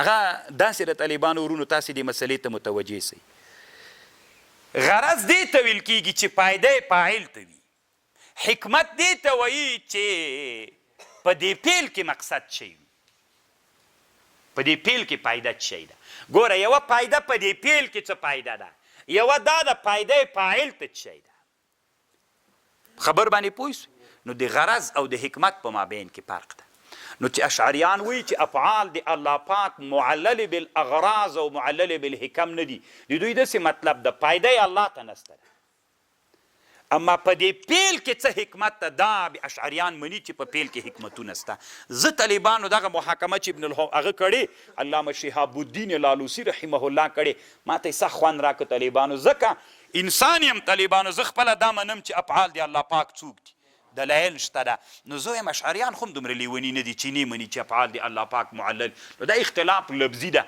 نو که چېرته غرض په دې معنا باندې سي چې غرض دا معنا چې پایده فاعل ته وي نو اوس د اسمان چې شین رنګ پیدا کړی چې تی غرض وایي پایده چاته ده مفعول ته ده چې موږ یو که الله ته پیدا ده موږ ته پیدا ده شینوالي پیدا خو موږ ته ده الله شین رنګ د دې لپاره پیدا کړی چې انسانانو زړه نه په تنګېږي که دا رنګ د اسمان طالبانو سور وایي د دنیا ډېر خلک به لیوني وایي که یو بل رنګ وایي بل رنګ انسانان به هغه مغسې ول طالبان تاسې ما په خبر پوه شو نو افعال د الله پاک دوی داسې وایي اشعریان معلل بالحکم دي یعنی په دې پیل کې حکمت سته شینې ولې پیدا کړی په دې پیل کې حکمت سته صحیح ده باڼې ولې طالبانو تور رنګ ورکړی ده دا تور رنګ ورکول پیل ده په دې پیل کې حکمت سته دا حکمت منو معلل بالحکم دي اشعریان وایي معلل بالغرض نه دي چې پیدا یې چاته سي الله عزوجل نو دا خو ښه محاکمه ده طالبان دا محاکمه بالکل چې د اشعریانو د ماتوریدیانو په مابین کې دغه خبره جوړه شي دې خبرې طالبانو ما ته هم خوند راکړه الذي جعل لكم الارض الله هغه ذات چې پیدا کړې د تاسې دپاره مځکه فراشن فرش طالبانو ارضی ته ولې ارضه وي طالبانو علما وی ارضی ته ځکه اردوه وی عربو به ویلې ترد الارض بما فیها مځکې ته چې څه شی ورواچي هغه خوري اصل کې رد طالبانو خوړلو ته وي مځکې ته هم چې هر څه شی ورواچي خوري انسان چې مړ سي ورواچي خوري په خاورې بدلوي د ځان جنس خوندي کوي لرګی هر شی چې مځکې ته ورواچي طالبانو چې د مځکې له جنس نه وي په ظاهره باندې طالبانو نو هغه خوري نو ارضی ته ولې اردوی ترد بما فیها هر هغه شی چې ورواچي خوري الذي جعل لكم الارض الله غزات چې پیدا کړي دي تاسې د پاره مځکه فرش والسماء بناء مځکه بنا ده وانزل من السماء ماء الله نازل کړي له اسمان نه اوبه فاخرج بیا راویستلي په سبب د دې اوبو من الثمرات میوې رزقا لکم دا میوې رزق د دې تاسې دپاره فلا تجعلوا لله اندادا مگر ځوئ الله لره شریکان وانتم تعلمون ښه پوهیږئ هم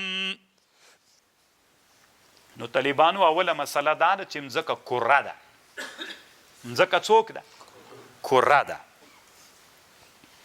دا دې نه به انکار نه کوي طالبانو اوس دلته قرآن وی موږ مځکه پارش پیدا کړې ده روح المانی وی چې پارسي بیا کرات وی کرویت و پرشیت دا منافي نه ده طالبان که دومره وړه کره خو نه ده دومره غټه کره ده هم کره ده طالبانو هم پارش ته دواړه ده نو مځکه کره ده دا ټول علما د علم جغرافي او د علم هیئت د یوه خبر کوي یو او بیا امام هغه همدغه خبر کوي که نه وانزلنا من السماء ماء د اسمان نه اوبه نازلې کړي علت و سبب یې هم دغه ابخیره دي دا بخارونه پورته کیږي د دې په واسطه باندې دی هغه کوي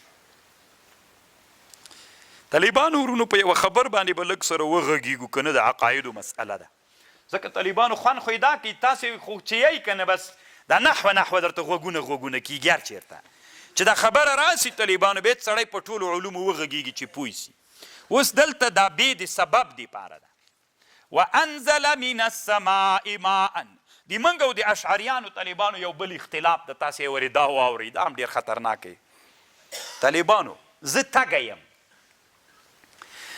دا اوبه مړول کوي که الله مړول کوي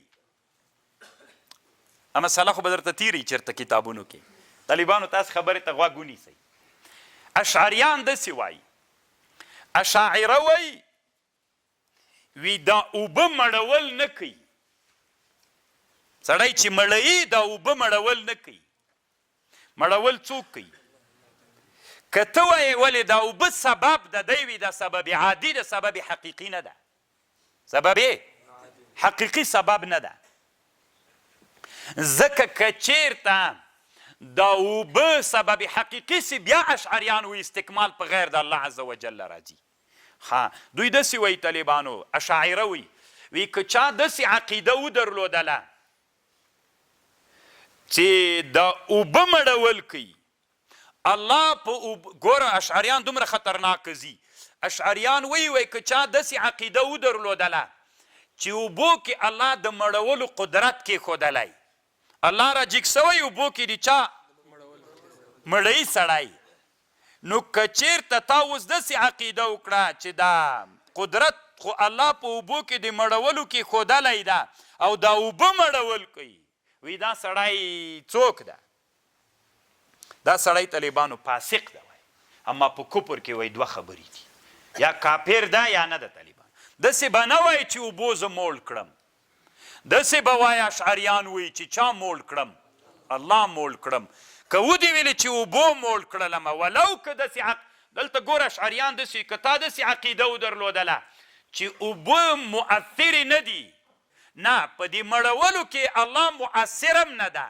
مؤثرې په مړولو کې څوک دي دا خو کافر د اشعریان وي او که داسې وایي چې نه یو خو چې بیخي تاثیر د مړولو الله ته منسوب نه کې خپله اوبه مؤثرې په مړولو کې دي وي دا کفر ده اما که داسې چلو کې الله په اوبو کې د مړولو قدرت کېښودلی بیا هغه اوبو زه موړ کړم دا طالبانو وایي فاسق دی یو قول پکې د فاسق د اشعریان وایي نو داسې به وایې اوبو موړ کړم که الله دلته الله موړ کړم دوی وایي داسې به وایې ځکه دوی وایي الذي جعل لكم الأرض فراشا والسماء بناء وأنزل من السماء ماء فأخرج الله راوست به په دې اوبو باندې بوټي ګیاوې راشنې کړې نو خو دلته خو سبب سو که نه نو دوی وي دا سبب عادي ده سبب حقیقي نه ده طالبانو زه نه پوهېږم چې د دوی په خبر تاسې پوه سولئ دوی وایي مړونکی الله ده دا اوبه سې سبب عادي ده دا به هم نه وایي چې الله قدرت پکې ایښی دا قوت اوبه مړول کړي داسې به نه وایي دا فسق ده موږ څه وایو طالبانو ماتوریدیان او دوی علت د وایي طالبانو دا خو به استکمال د الله په غیر باندې راځي الله خپله کامل ده او که اوبه مړونکي سي بیا طالبانو استکمال په اوبو راځي فاخرج الله راویستلی دی اوبو په واسطه باندې یعنی الله خپله دا کار نه ده کړی دی اوبو په واسطه یې کړی ده نو الله نعوذ بالله نقصان پکې راغی دی اوبو په وجه باندې کمال راغی اما د موږ رایه دا د طالبانو نه ماتوریدیان داسې وي الله عز وجل په اوبو کې څوک کېښودلی قوت و قدرت د مړولو نو مړونکي څوک دي اوبه دي مؤثر پکې څوک ده الله د طالبان نو که نسبت د مړولو اوبو ته وکړې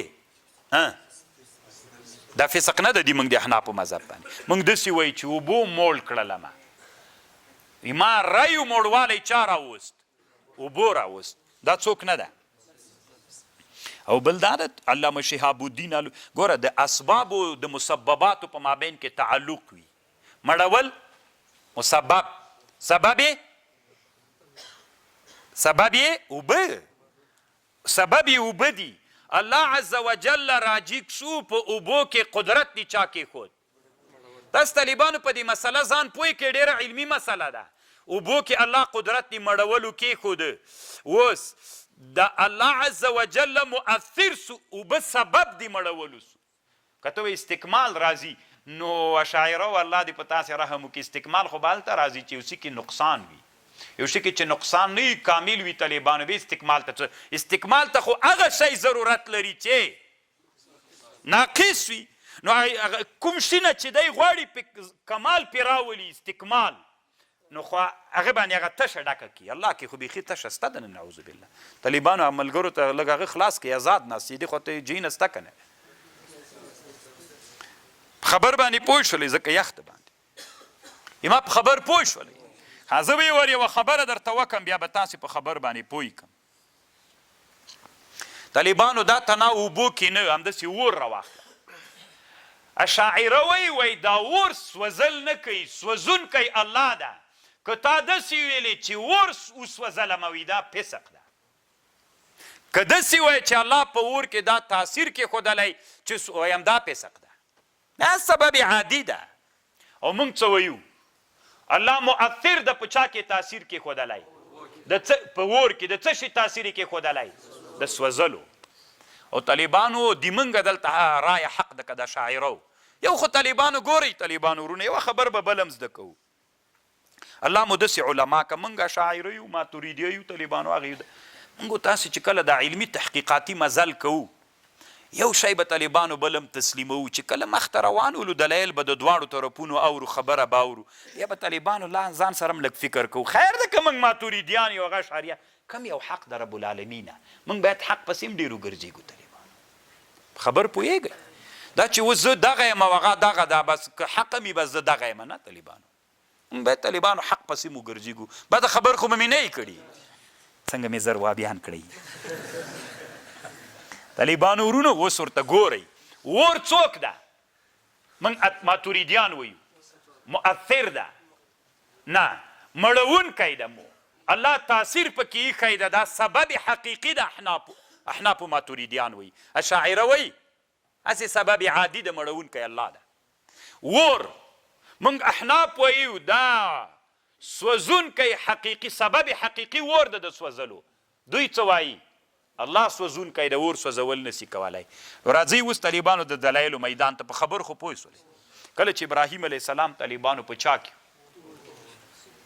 نو الله عز وجل ته څه وایي؟ الله عز وجل اور ته څه ویلې؟ یا نارو کونی بردا وسلاما علی ابراهیم. ای اوره یخ داسې یخ شه چې سالم یخ سي، دومره ډېر یخ نه سي ګوره چې له یخه یې مړ نه کړي. یا نارو کونی بردا وسلاما علی ابراهیم.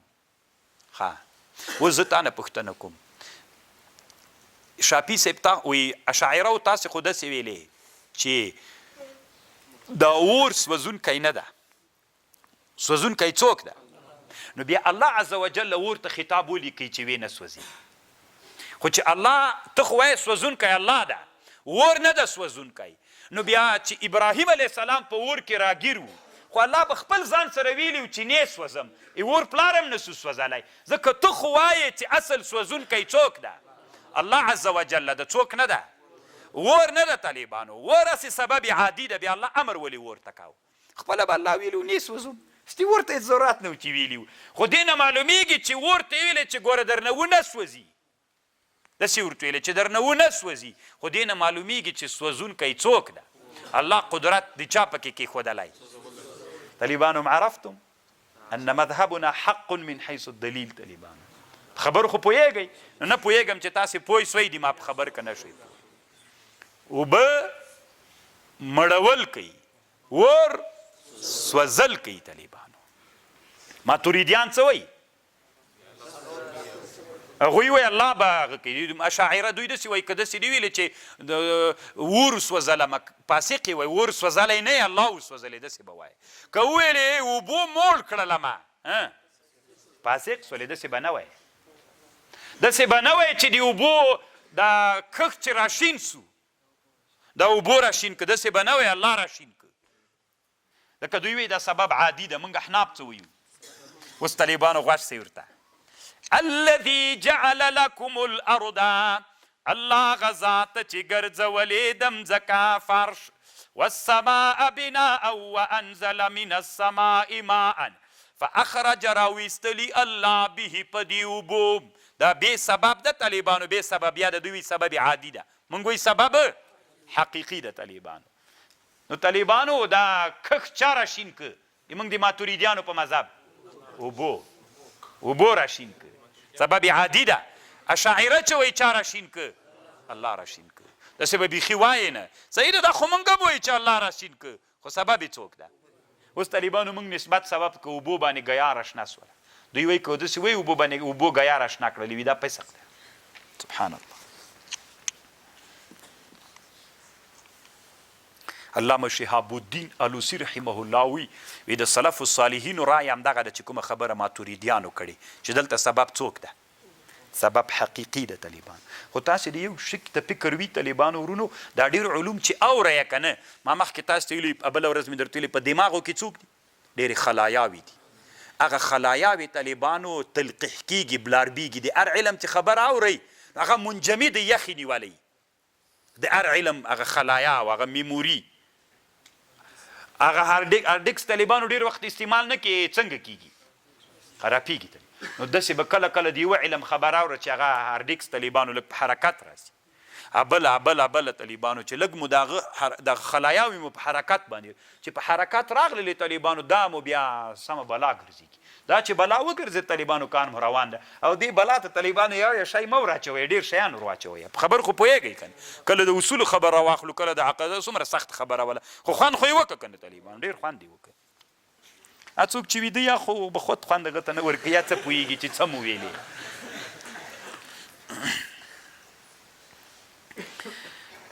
الله دې طالبانو افغانستان کې داسې ترتیب برابر کړي چې الله د لویې دورې نه دې نه وروسته ټولو طالبانو کې دا اصل پیدا سي چې زه تخصص کوم. طالبان ملا څومره دیش کوي چې اسمان ته ورسېدم، ما سړیه ما ځینې عربي دې لا نه ده زده کړې، دا خو د عربي دې دپاره زده کړه چې کتاب وګوري. دې نه بعد طالبانو شپږو کاله تخصصاتو کې بیا تیر کوي چې الله عز وجل په عقایدو کې دکتور درنه جوړ کړي، په فقه کې درنه جوړ کړي، په تفسیر کې درنه جوړ کړي. بیا طالبانو چې جامعې ته راسي بیا نو ډېر خدمت کول، بیا دې ته ضرورت نشته چې ته بست پسې وګرځېږې، دا ټولنه به بیا کمال ته رسېدلي، بیا به خلک تا پسې ګرځي. اوس طالبانو ملغلره خلک پسې ګرځي که خلک ملغلرې پسې ګرځي؟ خو ملغلرې سته دي نه، لوټې دي طالبانو، لوټې خو مجبوره دي چې خلکو پسې به ګرځي. وان کنتم فی ریب که تاسې په شک کې یئ مما له هغه قرآن انزلنا چې موږ نازل کړی ده علی عبدنا په بنده د موږ فأتو بصورة من مثله راوړئ یو صورت په مثل د دې ودعو شهداءکم شاهدان مو راوغواړئ من دون الله ان کنتم صادقین که چېرته رښتوني تاسې صادقان یئ. طالبانو روح المانی دلته یو بحث کړی ان کنتم صادقین که رښتیا تاسې د جهنم تیار کړل سوی دی د هغه دپاره د کافرینو دپاره. اوس طالبانو دا جهنم تیار ده په تیارېدلو روان ده. ډېر اقوال دي موږ تاسو ته خو هلته په هغه کې عقایدو کتابونو کې معلوم دی موږ هغه دا ده چې جوړ ده. دی وایي روح المانی وایي ښه خبردار دی چې د علم الله ته وسپاره. دا یو اختلافي مسله ده جوړ ده څومره اندازه قدر ته جوړ دی. او څه خبرې د علماو د علم کشف نه هغه کړي دي څه ورته وایي نقل کړي دي چې هغوی مخلوق ده اصل یې جوړ ده خو ډیکوریشن باندې کار روان ده د کشف دی وایي دا ښې خبرې دا دی الله ته یې وسپارئ بیا چې آخرت راشي روس بیا به یې ووینو چې ستکه نسته ده. وی چې صحیح ده دا خو د اهل سنتو مذهب ده چې اوس تیار مخلوق ده پیدا کړل سوی ده خو نه ډېرو جزیاتو باندې طالبانو علم الله ته وسپارئ. وبشر الذین آمنوا زیری ورکئ هغه کسانو ته چې ایمان راوړئ وعملوا الصالحات او عملونه صالح کوي. طالبانو یوه مسله دلته علما بلم ذکر کوي چې کوم آیات پاتې سو فإن لم تفعلوا که چېرته تاسې دا کار ونه که ولن تفعلوا هېڅکله یې نسئ کوئ فاتقوا النار ځان وساتئ له اور نه التي هغه اور وقودها الناس چې بلونکي به یې خلک وي والحجاره اعدت للکافرین یعنی اور به په دوی بلیږي بلونکي به دوی صحیح لکه اور چې اول سړی بدلی په کنه داسې غوړ لرګي باندې بلکې دوی باندې به اولینی اور بلیږي اعدت للکافرین. وبشر الذین آمنوا زیری ورکئ کسانو ته چې ایمان راوړي عملونه صالح کوي چې ان لهم جنات دوی دپاره جنتونه دي تجری من تحتها الانهار كلما رزقوا منها من ثمرة کله چې رزق ورکړل سي دوی ته منها له دې میوو نه من ثمرة میوه رزقا قالوا هذا الذي رزقنا من قبل دا خو لکه مخکینۍ میوه غوندې داسې د رنګونه به یو رقم ته وي واوتوا به متشابه را به وړل سي دوی ته په رنګ کې به طالبانو میوې متشابه وي او په خوند کې به بدلی وي ولهم فیها ازواج مطهر او دوی لره به په جنت کې ازواج ښځې وي مطهرة پاکې په جنت کې بیا د ښځو مرض نسته ده بیا هلته د پزې مواد دا شیان ټول طالبانو نسته ده دا نور هم نسته ده طالبان هېڅ شي هلته نسته ده مطهرة وهم فیها خالدون دوی په جنت کې همیشه وي. طالبانو جنت کې توالد و تناسل شته که نشته؟ نو په دې کې د علماو اختلاف د بعضې اثارو نه علما استدلال کوي چې هلته توالد و تناسل شته ده. بعضې علما وایي چې هلته توالد و تناسل نشته ده. دا ځان ته طالبانو مستقله موضوع ده. دوه موضوعات دي طالبانو د عقایدو. یو د انسان د مرګ نه شروع که نه انسان د ذوالقدن دا شیان طالبانو د یو موضوع د عقایدو له دې مرګ نه شروع تر مړ کېدلو پورې. یو د انسان بله موضوع د طالبانو له مرګ نه بیا جنت ته یا دوزخ ته نویستل بله موضوع ده. علماو ډېر ښه کتابونه پرې جوړ کړي. هلته مراد مثلا امام سیوطي البدور الصافره فی احوال الاخره یا دا خو اخواته د له مرګ نه تر جنت یا تر دوزخ دی بیا حوض دا ټولې موضوعات یې پکې دي. ډېر نور کتابونه التذکره فی حال الموتا والاخره د امام قرطبي کتاب ده هم ډېر خوندور کتاب ده.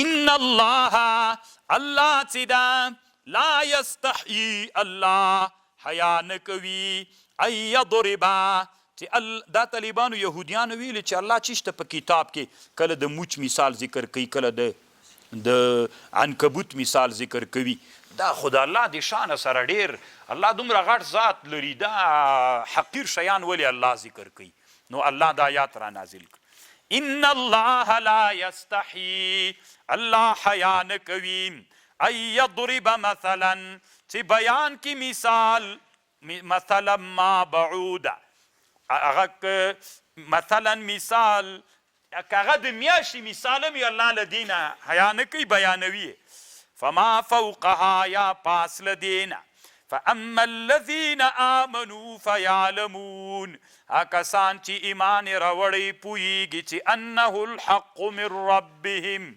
واما الذین کفروا فیقولون ماذا اراد الله څه اراده و د الله په دې مثال کې یضل ګمراه کوي الله په دې مثال ډیر ویهدي به کثیرا وما یضل به الا الفاسقین طالبانو په مثالونو کې چې سړی بحث وکړي علامه بروسی تفسیر روح البیان کې لیکلي وي تاسې دې ته فکر وکړئ الله عز وجل لکه مثالونو کې یو علم پروت ده تاسې فکر وکړئ چې الله عز وجل څومره عجیبه خوندور هغه کړې ده ورته ګوره الله چې څومره واړه مخلوقات پیدا کړي هغه واړه مخلوقات څوک دي جرأتمند دي او قوي حیوانات چې الله پیدا کړي هغوی کې بیا جرأت ډیر نسته اوس طالبانو میاشی د موچ ته دا څومره طالبانو جرأتمند دي ضعیفې پیدا کړي جرأت ډیر ده پکې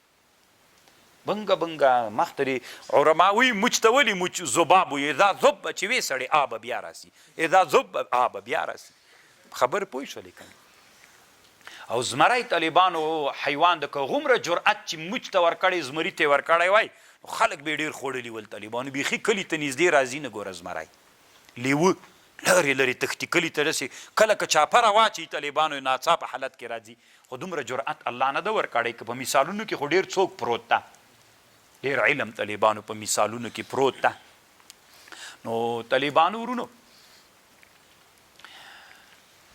دا کلیلة والدمنه نه و چې بله ورځ مې درته ویلې دې کلیلة والدمنه کتاب اصل کې طالبانو علما وی په طالبانو ته یا شاگردانو ته یا متعلمینو ته په درسګاهو کې باید د قصصو داسې قصې چې په ژبه د حیواناتو جوړې وي باید څوک سي باید طالبانو بیان سي ځان ته یو سن په همدې باندې ورځني درس کې طالبانو د حیواناتو په ژبه قصې ورته سي ځکه دا د انسانانو په فکري استعداد کې ډېر کومک کوي په حال باندې رحم وکړي دا طالبانو علما د دنیا فیلسوفان وی که ته غواړې چې وړو ماشومانو ته څوک وکړي وړو ماشومانو ته غواړې چې هغه یا طالبان یا متعلمین فکري استعداد یې لوړ کړي هغه خلایاوې طالبانو په حرکت باندې راولې نو کوشش ورته وکړه چې د حیواناتو په ژبه قصې ورته وکړه فکر ډېر لوړېږي موږ تاسې بیخي داسې نصاب لرو طالبان یو مفید طالبین مو درلوده هغه هم طالبانو دوه درې قصې پکې سته ده نه دا ډېره فایده لري طالبانو زه به مثال درته یم طالبانو مثلا کلیلة والدمنه کې وایي و یو طالبانو ایلی وه دوه ایلی ولې یو کشپ شمشتای کشپ خو پیژنئ سلحفات نو دا او دوه مرغاوۍ ولې دا په یو جي کې اوسېدلې دوی خپل منځ کې ملګرتیا اچولې وله ګوره د حیواناتو په ژبه څوک سوله دې ته طالبانو علما وایي شامي وایي دا قصې روا دي که ناروا ځکه دا خو محکي عنهو نه لري طالبانو ګوګوګانو دا خبره به بیا نه کوئ چې سلیمان علیه السلام زمانه کې خبرې کولې چا ویلې چې خبرې کولې دا دروغ ده وروسته خبر درته کوم د سلیمان معجزه و علیه السلام چې دی د حیواناتو په ژبه پوهېده دا چې هغه زمانه کې د انډیوالي داسې نه طالبان داسې اوس دا زه چې دا قصه کوم دا محکي عنهو نه لري طالبانو نو دا خبرې کاذب ده چې محکي عنهو نه لري خو دا کاذبې خبرې شامي وایي دا د دې په خاطر باندې د مصلحتونو په خاطر دا جواز لري څه د مفید طالبین ګیدړه د سورکاته سوله بیا دروغ وایي طالبان کشپ د هغه مقابله سو دا طالبان واسي محکي عنهو نه لري بعضې نورې قصې دي دا طالبانو د حیواناتو په ژبه دې ته وایي جوړې سوي بس عبرتونو د پندونو دپاره ته اوس ورته غوږ سه نو هغه اوبه وچې سوې طالبانو چې چې اوبه یو ځای کې منډیوالي اچولې هلته اوبه وچې سولې چې اوبه وچې سولې ایلۍ راغله کشپ ته یې ویلې وایي وی موږ خو دې جنه ځو وی چیرې ځئ وی بل چېرته چې اوبه وي دلته خو اوبه نسته تا خوښه ده ورته ویل نو خو زم د سره زم دې اوبه والی یم که کشپ خو هم طالبانو نسبک فی الماء و نسبک فی الطین بس ایلۍ ورته ویلې چې بیا یو دی خو یو خبرې ته دې فکر یې غږېږي به ډېر نه که نه که وغږېدې له باندې ځې وی زه صحیح ده که وی څنګه حیله یې جوړه کړه طالبانو داسې چل یې وکړه یو لرګی یې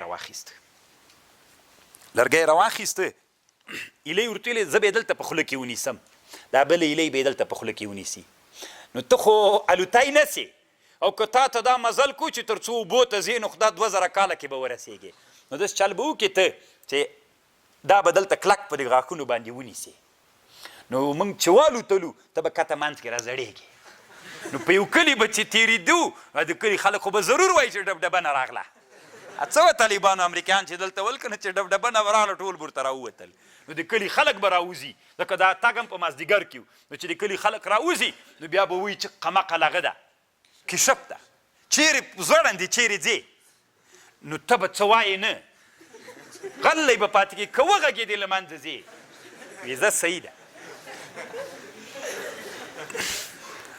دا طالبانو چې کله کشپ حرکت شروع سو روان دي یو کلي ته ورسېدل نوی مازدیګر د تیلمر غورځي که نه د کلي خلک ماشومان ټول هغه ته راجمعي څه نادر خوند کوي ورته ویلې چې اوهې دا څه نادره ده خلک ټول اسمان ته څه قمقل کشپ ته څه خو تاسې ور وګورئ څه رقم ځوړنده ده نو کشپ ته خبرې واورېدلې خلکو ته یې خبرې وشړې کې بلا ولي له ما ته راګورئ نو ما سره مو څه کار ده نو خو اوبو نسته د دې نو خبرې شروع کړلې چې خبرې شروع کړې طالبانو له هغه جینې خوله راوښویده او کته را روان سو کته یو په تیږه باندې ولګېده باد دې کې طالبانو څومره لویه معنا پرته ده داسې په خبر پوهېږي کله کله بعضې وختونو کې طالبانو خبرې کول سبب د چا ګرځي صمت چپوالی په حالت کې څوک ده دا اوس طالبانو دک په کلیلتین و دمنه کې دا یوه قصه لیکلې ده بل طالبانو مثلا هلته یوه قصه دا لیکلې ده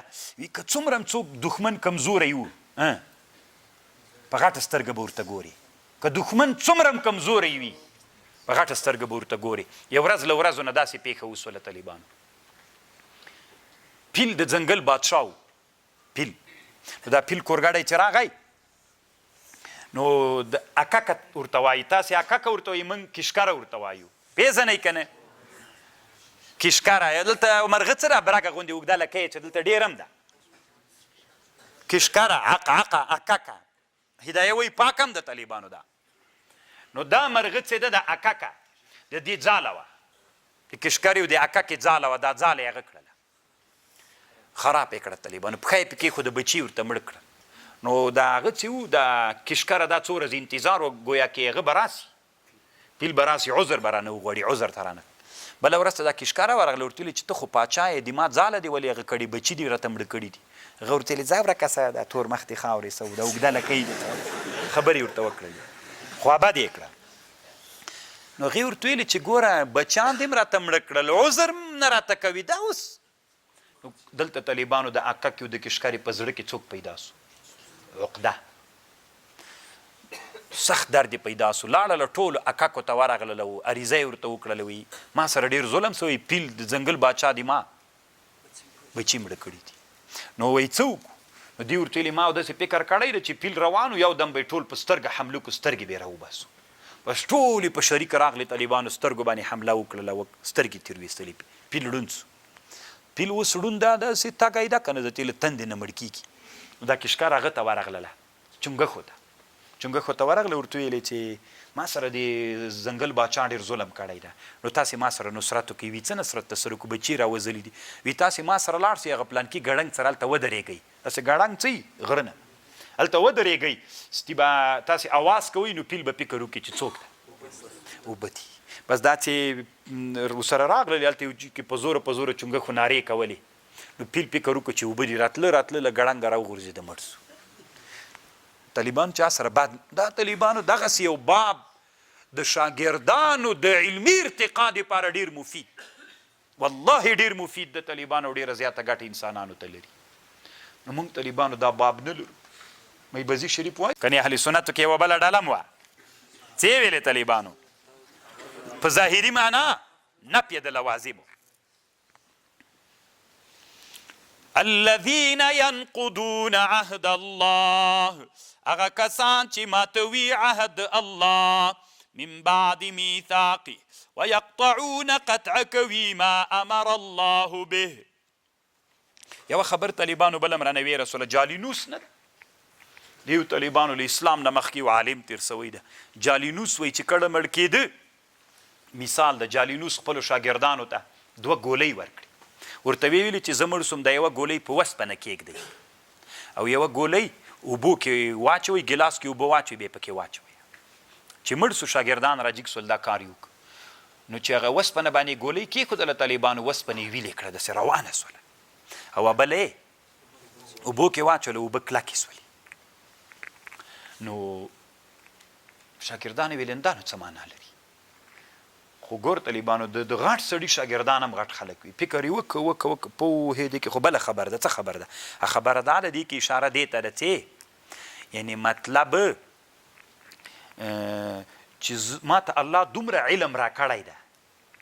مطلب یې دا ده دومره علم الله را کړی ده وایي چې وسپنه ویلې کوی سم اوبه کلکوی سم خو کله چې مرګ راته راورسېده د مرګ نه د خلاصون ګولۍ نسته را سره چې مرګ نه ځان پې خلاص کړم. الذين ينقضون عهد الله من بعد ميثاقه ويقطعون ما أمر الله به أن يوصل ويفسدون في الأرض أولئك هم الخاسرون. كيف تكفرون بالله څنګه کفر کوئ تاسې په الله وکنتم امواتا مړوئ فاحیاکم ثم یمیتکم ثم یحییکم بیا تاسې مړه کوي بیا مو راژوندي کوي ثم الیه ترجعون بیا به تاسې الله ته ورګرځېږئ. کیف تکفرون. نو طالبانو دا استفهام خو دې ته ویل کېږي. تاسو ته خو د استفهام معنا معلومه ده. استفهام دا معنا چې دا مستفهم ته هغه شي علم نه وي نو پوښتنه کوي چې ځان ته څوک راولي. نو الله عزوجل ته طالبانو د استفهام د الله په حق کې څنګه ده. الله ته ولې علم نسته کیف تکفرون څنګه کفر کوي. خو الله خبر ده چې دوی څه رقم کفر کوي. نو استفهام ته څه ضرورت ده. نو طالبانو مونږ جواب کوو دلته دا استخبار و استفهام چې ده دا په نسبت سره الله ته نه ده طالبانو دا په نسبت سره مخاطبینو ته ده. څنګه تاسې کفر کوئ یعنی الله ته رجع نه ده دوی ته رجع ده. ولې تاسې کفر کوئ سره له دې الله تاسې پیدا کړي یې مړه ویو.